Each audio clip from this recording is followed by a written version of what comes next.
Uusi päivä, uudet kujeet. Täällä olisi tarkoitus lähteä nyt tekemään tällaista seuraavaa vaellusoperaatiota hotellilta. Täältä kauhean määrä erilaisia hienoja jeeppejä, mutta tällä kertaa omana kärrynäni on tämmönen vähän erimuotoinen laite, Tesla Cybertruck, joka on tehty herättämään huomiota. Nyt valitaan Wild Basin Trailhead. Ja se on noin puolen tunnin ajelu ilmeisestikin. Joo, siltä näyttää sinne.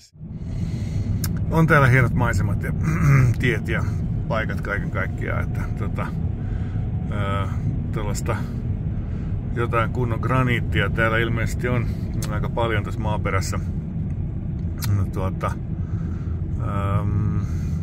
Tästä silti on vedetty tie läpi, mutta joo, maisema on iso. No right, tässä ollaan nyt niin kuin tulossa tänne Trailheadille. Täällä on tie, tällainen suomalaisen mökkitien, metsätien kaltainen hiekkatie, jossa on kivasti monttuja ja kaikkea, mutta tää kulkee täällä ihan tasaisella lumettomalla alueella, joten sinänsä ihan hyvä edetä. Monet hirvittävän suuret varoitukset on ollut tuolla rough road ja kauhean kapea tie. Nyt pitää jättää autot ja trailerit ja muut isot autot ja trailerit tonne taaemmas, mutta ei tää nyt suomalaisessa mittakaavassa mikään kauhean pieni ole välttämättä. Mutta ihan kaunis kuitenkin tieksi, kun täällä on näitä tällaisia, tää kulkee tällaisen joen vartta tässä näin vielä.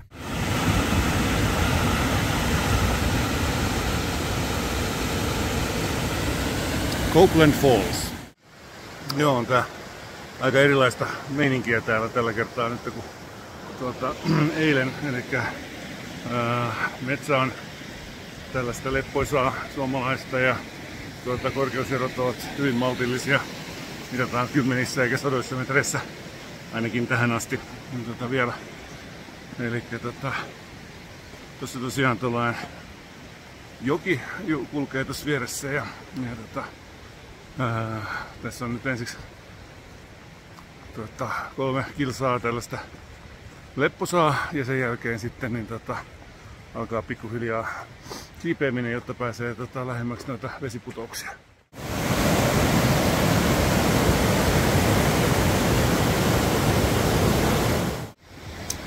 Okei, tuossa takana pauhaa nyt ensimmäinen tällainen varsinainen kohde, eli tää on Calypso Cascades, tällainen vesiputouksen kaltainen mesta, jossa vesi tulee ylhäältä ja putoaa alaspäin, mutta tällaista komeata, sellaista pitkää hyppyä tässä ei ole.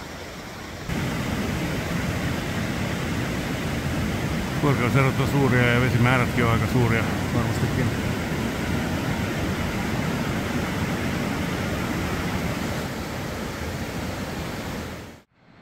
Mikäli en erehdy, niin tuossa taitaa olla Twin Sisters -nimiset vuoret tässä edessä. Nyt ollaan täällä kohtapuoleen tulossa Ouzel Fallsille. Tässä on hetken aikaa tasasta tällaista polkua. Sitten sen jälkeen se nousee, ainakin kartan mukaan näyttää nousevan aika jyrkäksi nousuksi taas. Siinä on nyt Ouzel Falls. Tässä vielä vähän paremmasta kuvakulmasta. Siinä alkaa olemaan jo niinku ihan tiputuksella matkaa. Hemmetinmoinen määrä vettä sieltä tulee.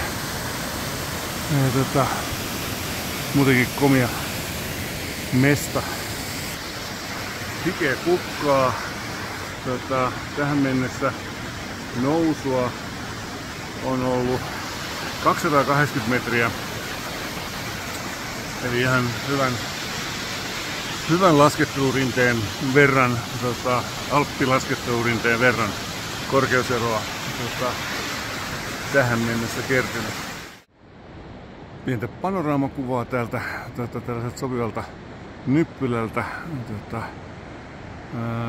Tuossa on toi laakso, jota pitkin mä oon tähän mennessä kävellyt.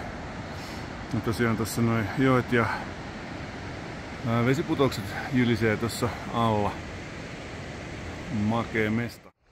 Nyt on seuraavaksi tarkoitus etsiä Ouzel Lake, paikka, joka on saanut nimensä tällaisten siellä kalastavien lintujen mukaan.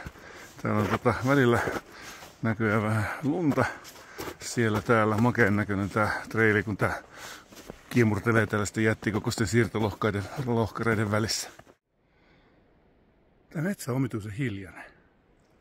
Täällä ei ole lintuja.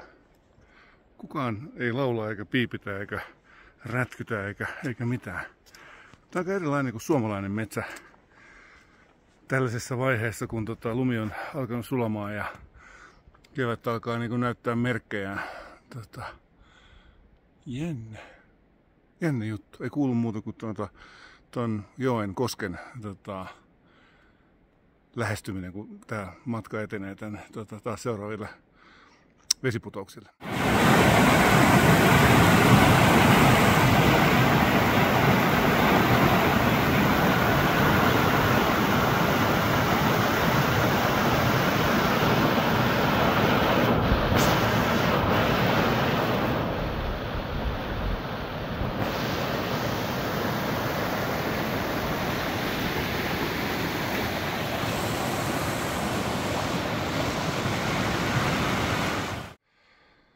Tämän hemmetin kylttikokonaisuuden tässä missasin ja kävelin tonne nyt sitten turhaan ton 1,5 kilometriä tuohon suuntaan, mutta nyt sitten pääsen vihdoin viimein tuonne Ouzel Lakea kohden matkaamaan ja siellä voisi sitten vaikka syödä vähän sen evästä. No niin. Täällä on ilmeisesti aikoinaan ollut tällainen aika kova metsäpalo, jonka jäljiltä täällä on tällaisia osittain hiiltyneitä puita. Näyttää niin kuin normaalilta kelohongilta, mutta esimerkiksi tässä näin niin on selkeästi tästä vähän niin kuin palojälkeä. Ja sittenhän tämä loppupuusto täällä onkin tällaista aika nuorta. Tämä tulipalo oli siis vuonna 1978.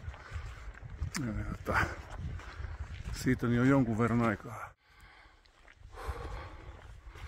Tässä jossain vipeltää tällainen hassun hauska, erittäin pieni orava. Se on tikutaku, mutta sellainen raidollinen häntä tuolla. Mutta pieni. Se on jossain siellä. Tonne menee reitti. Sitten ei vaan kukaan tänään vielä kulkenut. Jännittävää. Vähän pientä ylimääräistä tetsausta ollut tuossa noin ton lumen läpi tulemisessa. Nyt tässä ihan vasta hetki sitten niin löytyi tollainen todiste siitä, että mä todellakin olen oikealla reitillä. Tässä näin kohti sitä Ouzel Lakea, järveä siis. Kyllä tämä tästä. Siellä alkaa siintämään määränpääni. Miksi ei kukaan kertonut tälle suomalaiselle, että puolimetrisessä lumessa kahlaaminen on aika raskasta, vaikka ei olisikaan pahoja nousuja ja laskuja.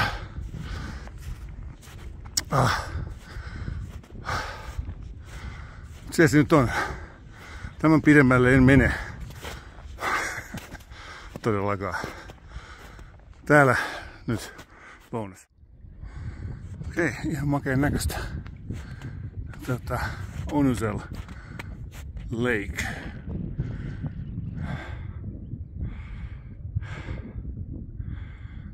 Täällä löytää jostain istumapaikka. Tuollahan on hyvä kivi. Ja niin, tosiaan yksi toinen porukka tuli näköjään tänne nyt sitten mun jalanjälkiä seuraten. hyvä niin. Nyt alkaa olemaan aika kääntyä takaisin päin tuossa toisen sämpylän syötyäni. Jännä kuinka luksukselta tämä tällainen kivinen polku vaikuttaa nyt, kun on tosiaan tuolta tetsannut ton lumen läpi. Siellä tosiaan on vähän niin kuin hangenkantoa, mutta sitten aina välillä humpsahtaa tosiaan joko polveen saakka tai puoleen saakka lumeen, ja se käy pikkuhiljaa vähän raskaaksi. Nyt kotimatka on enimmäkseen lumetonta, helppoa laskettelua. Ainoa pieni harmi on se, että sen lumessa teutaroinnin takia niin molemmat kengät ja sukat on siis liti-läti märät. Mutta onneksi on hyvät Merino-Villa sukat, eikä täällä ole kauhean kylmä, niin ei ole häränpäiviä. Yhteenvetona voisin sanoa, että tosi makea päivä, ihan upea kokemus päästä sinne Ousel järvelle asti. Suu on kuiva kuin patalappu, ja join enemmän aamulla ja otin enemmän juomista mukaan kuin eilen. Tänne pitää ottaa just niin paljon nestettä kuin jaksaa kantaa, ja vähän enemmän. Muuten aivan loistava reissu.